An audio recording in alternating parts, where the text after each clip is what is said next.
एक जंगल में मिंटू और पिंटू नामी दो बंदर रहते थे। दोनों दिन भर खूब उछलते और शरारतें करते। मिंटू आदत का अच्छा और रहमदिल था, जबकि पिंटू गुस्सीला और मगरूर तबीयत का मालिक था। कभी कभी मिंटू उसे समझाता तो पिंटू कहता, मैं फुर्तीला बंदर हूँ, मेरी फुर्ती और ऊंची छलांगे कोई मुकाबला नहीं कर सकता।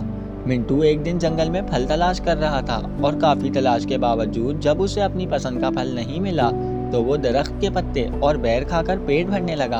अचानक पिंटू आ गया और मिंटू को बैर खाता देखकर कहने लगा, तुम बैर क्यों खा रहे हो? क्या तुम्हें अच्छे फल नहीं मिले? मिंटू ने नफी में सर हिलाया तो पिंटू बोला, चलो हम जंगल की दूसरी जानिब चलते हैं और वहाँ हमें अपनी पसंद के फल जरूर मिलेंगे। मिंटू ने कहा, हमारे बड़ों ने इस हिस्से में जाने से मना किया है, वहाँ अक्सर शिकारी घूमते हैं। पिंटू ने कहा, तुम मेरे साथ चलो, देखता हूँ कैसे शिकारी पकड़ते हैं। मिंटू मजबूर होकर पिंटू के साथ चल पड़ा। जंगल के इस हिस्से में इन्हें फलों से लदे हुए दरख्त मिले। मिंटू ने कुछ फल खाए और पिंटू से कहा, चलो अब हमें वापस चलना चाहिए।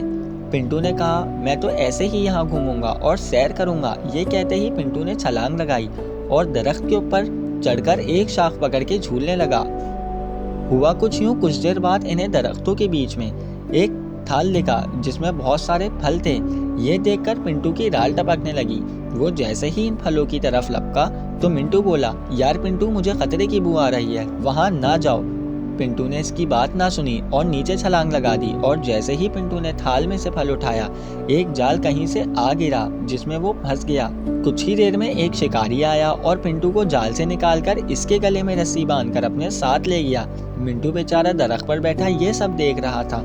वो अपने दोस्त को बचाने के लिए कुछ नहीं कर सका। उसे ख्याल आया कि उनके बुजुर्ग कहते हैं कि बेटा, बड़ा बोल आगे आता है। पिंटू के साथ भी यही हुआ। वो अपनी फुर्ती और चालाकी पर गुरूर करता था, लेकिन उसकी फुर्ती और चालाकी उसके काम ना आई।